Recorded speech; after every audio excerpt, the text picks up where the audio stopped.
What I think is that if we're waiting for a certain time to go ahead and do something good, or making sure that you've got enough finances to do good, or I don't think you'll ever have it, Chris. I don't think the timing will ever be good for you if you think that way. 100%. And, you start being good right where you are. That's, and it could be a small thing. I remember with my mum, when I got saved, I mean, imagine me, everyone. You all know I'm so radical about everything. So, of course, I have a Paul, on the road to Damascus salvation. So I'm this way, I'm killing people one day, the next day I'm saved. Like, and off. No, I wasn't like really, I'm just thinking that's okay. But the thing is, I had this radical salvation, but I came from a very staunch Orthodox family. So, I basically go home, I start ripping down the icons off the wall, saying this is idolatry, everyone's going to hell.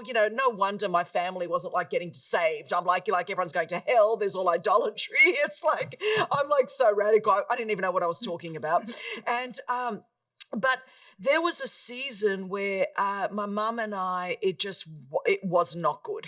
And so there was a couple of years almost that she like barely spoke to me. And I felt the Holy Spirit just say to me, this is what I want you to do.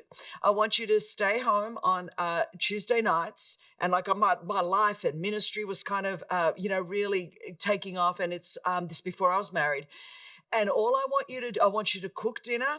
I want you to wash up. I want you to wipe up. I want you to just take all that night from your mum and do. And I'm like, God, why would I even stay there? She doesn't hardly talk to me. She barely acknowledges my presence, says really mean things to me at the time. It ridicules me for my faith. Like, why would I do this? And it was, I don't want you to say anything. I don't want you to say anything about me, the Lord's saying to me. I don't want you to say anything about the Bible. I want you to watch. And there was this like dumb TV series at the time.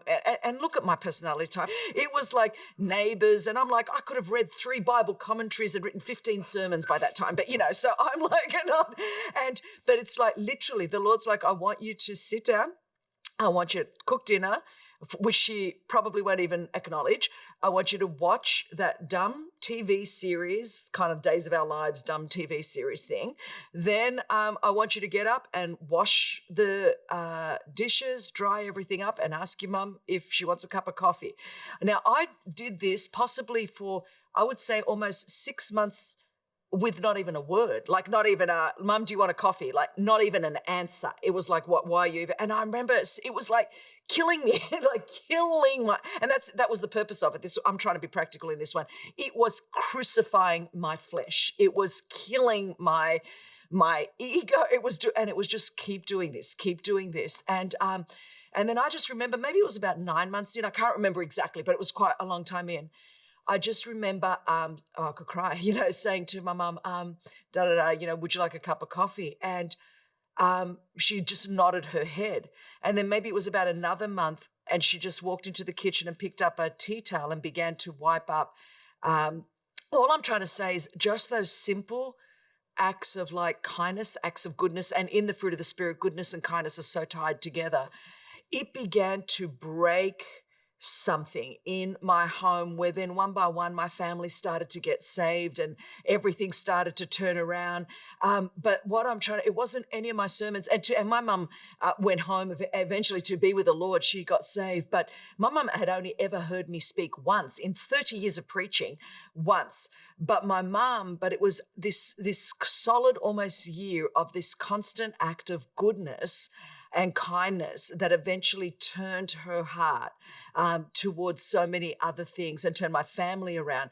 And so what I need you to know is my preaching will win. Some people, I pray, the Holy Spirit will work through it, but acts of goodness and being good and doing good works are actually going to reach a whole lot more people. So you don't need to think, I'm going to be a preacher like Chris Caine. No, I'm saying quite the contrary. It was never my preaching that won my mother to the Lord. It was my acts of goodness. Yeah. And all of us can do that. I hope you enjoyed this video. Subscribe today and you'll never miss a new upload. And don't forget to check out our Better Together shop. Thanks for being a part of our community.